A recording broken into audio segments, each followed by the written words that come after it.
ধরনের সর্বনাশা, একটা ফ্যাসিস্ট, ধর্মান্ধ, একটা পুঁজিপতি কর্পোরেটের দালাল অতীতে কোনোদিন আমাদের দেশের প্রধানমন্ত্রী হয়ে আসেননি।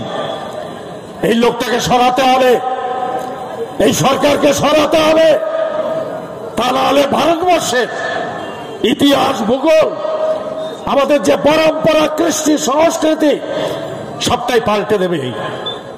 আমি মনে করি রাজনৈতিক নেতাদের বক্তৃতাতে মানুষ ভোট দেন না, মানুষ ভোট দেন তার অভিজ্ঞতা থেকে।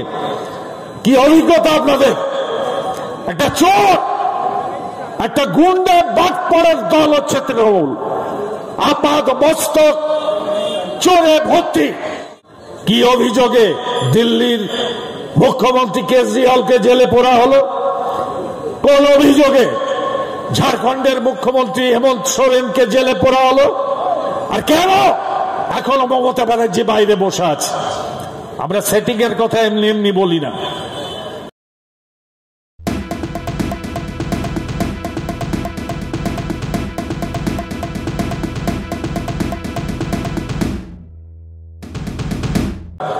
আজকে রামের মন্দির প্রতিষ্ঠা করে মোদী কি চাইছেন? একটা কথা নেই। বেকারি দূর করার কোন পরিকল্পনা আজ পর্যন্ত তিনি মানুষের সামনে হাজির করতে পারেননি। মূল্যবৃদ্ধি কমবে কিনা তার কোনো কথা নেই। আজকে 2 বছর প্রায় ধরে ভারতবর্ষের কৃষকরা দিল্লির উপকণ্ঠে লড়াই করছে তাদের দাবি নিয়ে, কৃষি বাঁচাও, কৃষক বাঁচাও, কোনো কথা নেই। শ্রমিকদের জন্য কোনো কথা নেই। 4টে আইনে পরিণত করেছে শ্রম কোড, সমস্ত অর্জিত আইনগুলোকে ধ্বংস করে দিয়েছে। আজকে মালিকদের হাতকে শক্তিশালী করা হচ্ছে, প্রাইভেটাইজেশন করা হচ্ছে।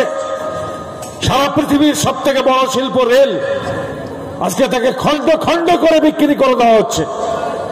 ডিফেন্স আমাদের গর্ব ছিল, স্বাধীনতার পর থেকে তিল তিল করে যে ডিফেন্স তৈরি হয়েছিল, আজকে কোন অস্ত্র শস্ত্র আমাদের দেশে তৈরি হয় না, বিদেশ থেকে আমদানি হয়। ডিফেন্স কারখানাগুলো ঢুকছে, নিয়োগ বন্ধ। কোথায় নিয়ে চলেছেন মোদী আমাদের দেশকে? জবাব দিতে হবে না? মানুষ বোঝে না? সারা দেশের মানুষ, আমরা বামপন্থীরা ডাক দিয়েছিলাম যে এই ধরনের সর্বনাশা, একটা ফ্যাসিস্ট, ধর্মান্ধ, একটা পুঁজিপতি কর্পোরেটের দালাল অতীতে কোনোদিন আমাদের দেশের প্রধানমন্ত্রী হয়ে আসেননি। এই লোকটাকে সরাতে হবে, এই সরকারকে সরাতে হবে, তা না হলে ভারতবর্ষের ইতিহাস, ভূগোল, আমাদের যে পরম্পরা, কৃষ্টি, সংস্কৃতি সবটাই পাল্টে দেবে। ফলে ভারতবর্ষের অন্যান্য অপরাপর রাজনৈতিক শক্তি, আমরা যাদের বলেছিলাম ধর্মনিরপেক্ষ, গণতান্ত্রিক এবং বাম শক্তি মিলিতভাবে ইন্ডিয়া জোট তৈরি হয়েছে। সেই ইন্ডিয়া জোটের পক্ষে ঝড় উঠেছে। মোদী দুঃস্বপ্ন দেখছে। মোদীর নিজের হিসেব সরকার করার ক্ষমতা তার হবে না, ইন্ডিয়া জোটই সরকার করবে। আর আমাদের পশ্চিমবাংলায় আমাদের দুর্ভাগ্য, যেখানে একটা এমন সরকার 2011 সালে প্রতিষ্ঠিত হয়েছে, মানুষ মনে করেছিলেন বামফ্রন্টের থেকে অনেক বেশি পরিষেবা পাবেন। আজকে অভিজ্ঞতা মেলাতে হবে। আমি মনে করি রাজনৈতিক নেতাদের বক্তৃতাতে মানুষ ভোট দেন না, মানুষ ভোট দেন তার অভিজ্ঞতা থেকে। কি অভিজ্ঞতা আপনাদের?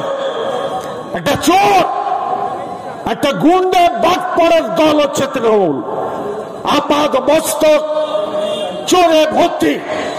নেতা, মন্ত্রী, এমএলএ, এমপি কেউ বাকি নেই যার বিরুদ্ধে অভিযোগ নেই, কেউ বাকি নেই। সেই রকম একটা সরকার চলছে। গোটা শিক্ষা দপ্তরটা জেলের মধ্যে ভাবা যায়? শিক্ষা দপ্তর, অন্য কোনো দপ্তর নয়। খাদ্যমন্ত্রী কারাগারের আড়ালে, মানুষকে যে খেতে দেবে সে কারাগারে। কোন মন্ত্রিত্ব চলছে এখানে? আপনারা দেখছেন ইডি সিবিআই এর খেলা। গত 5-6 বছর ধরে এই খেলা চলছে। হাইকোর্টের বিচারপতিরা বলছেন কানের পাশ দিয়ে ঘুরছ, মাথা ধরবে কবে? হাইকোর্টের বিচারপতিরাও ইঙ্গিতে বলছেন যে মাথা ধরা পড়েনি।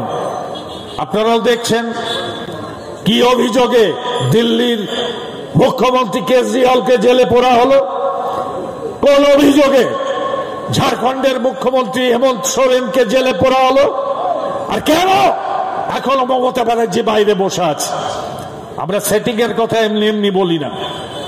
আজকে দেখেছেন যখন দেখছে অনিবার্য হার, সারা ভারতবর্ষে বিজেপি ফিরবে না, পশ্চিমবাংলায় আবার নতুন খেলা শুরু হয়েছে।